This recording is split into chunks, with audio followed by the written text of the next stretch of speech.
Hello guys, welcome to my channel নিবিড় travelling. এখন আমি আমার বন্ধুদের সঙ্গে ঘুরতে যাব ডিভাইন লেক রাঙামাটিতে।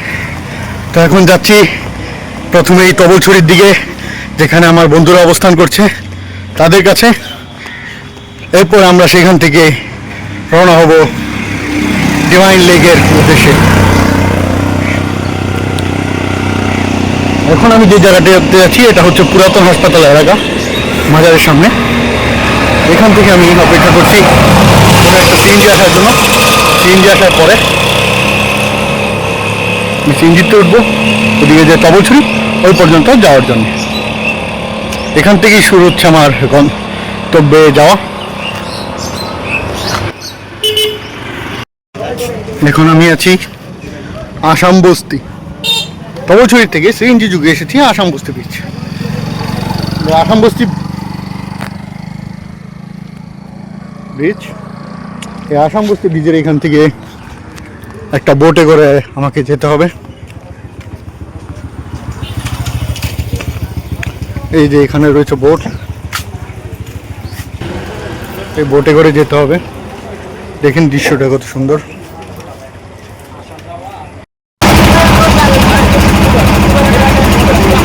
এখন যাত্রা ডিভাইন লেকে যাওয়ার জন্য আসাম বস্তি থেকে এখন নিয়ে নিলাম একটা বোটে করে যাব ডিভাইন লেক। যেহেতু জায়গাটা পানি ঘেরা চারদিক, তাই বোট ছাড়া যাওয়ার কোনো উপায় নেই। তাই বোটে করেই যাচ্ছি আমি আমার দুই বন্ধুর সাথে, সোহেল রানা আর ইয়াসির আরাফাত আছে আমার সাথে। তো তিনজন মিলে যাচ্ছি ডিভাইন লেকে ঘোরার জন্যে।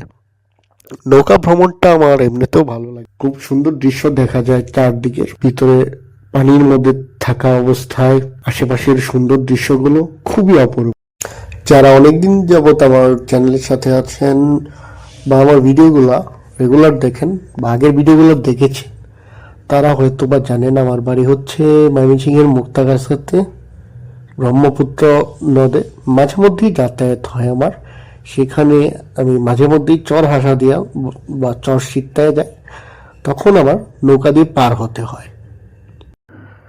আমার কতগুলো ব্লগ আছে চর হাসা দিয়ার, সেগুলোতে আপনারা দেখতে পারবেন।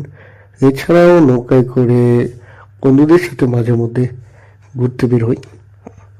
এছাড়াও রিসেন্টলি কয়েকদিন আগে বোটে করে পার হয়েছিলাম চাকমা রাজবাড়িতে যাওয়ার জন্য, যেটার ব্লগ আপনারা সামনে পাবেন।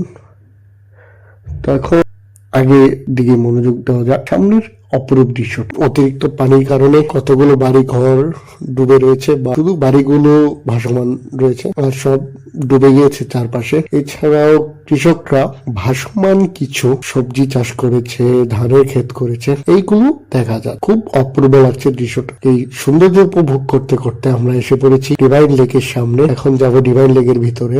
এই পর্যন্তই ছিল আমাদের যাত্রাটা নদী পথে। এখন প্রবেশ করবো এই ডিভাইন লেক রিসোর্টে।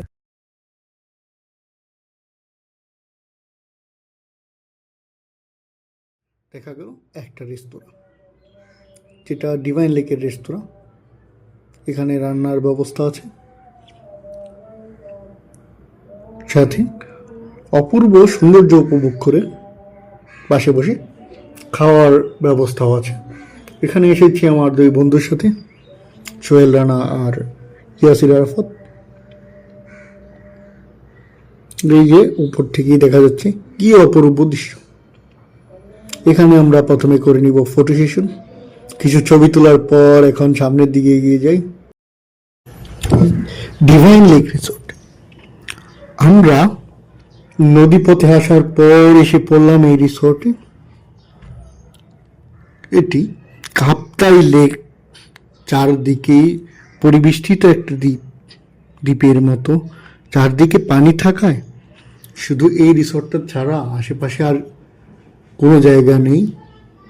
বোট দিয়ে যেতে হবে অন্য জায়গাগুলোতে।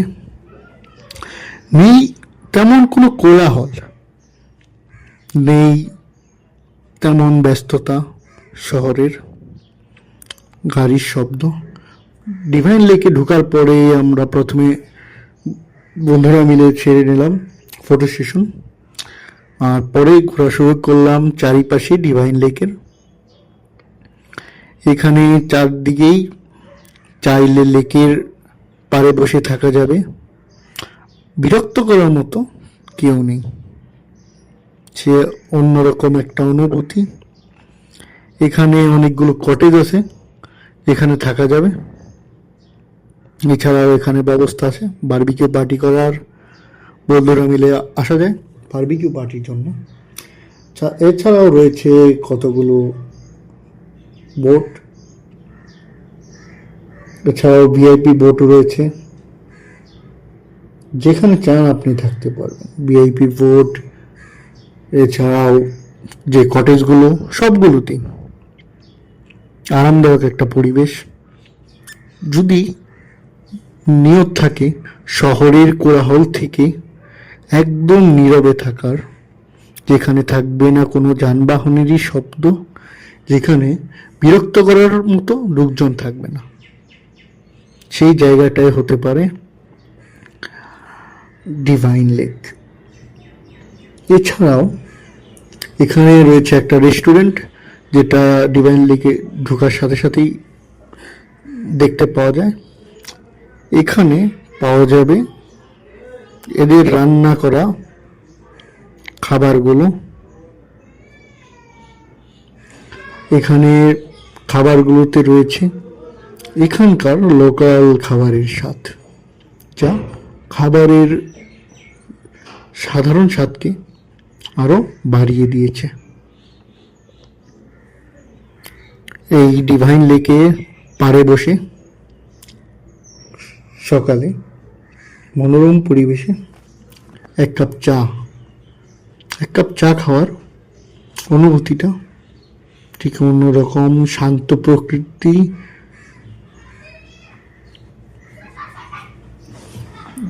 বিকালে বসে সূর্যাস্ত দেখা, আশেপাশে শুধু পানির ঢেউ আর বাতাসের সুর, প্রকৃতির মাঝে মিশে যাওয়া।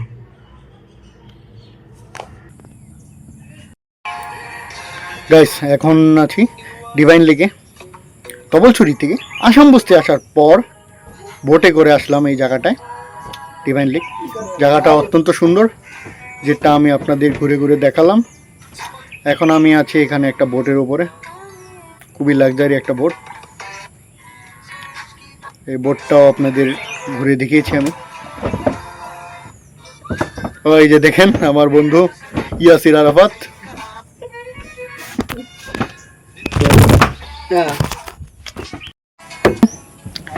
আমার এই ভিডিওটা এই পর্যন্তই ছিল। আমি আবার হাজির হয়ে যাব আপনাদের জন্য নতুন কোনো জায়গার ভিডিও নিয়ে। ততদিন ভালো থাকবেন সবাই, আর পাশে থাকুন আমার চ্যানেল নিবিড় ট্রাভেলিংয়ের। প্লিজ ভিডিওটাকে লাইক কমেন্ট করবেন, শেয়ার করবেন, আর আমার পেজটাকে ফলো করবেন। আবার হাজির হয়ে যাব কোনো একদিন নতুন কোনো জায়গা নিয়ে। ততদিন ভালো থাকবেন সবাই।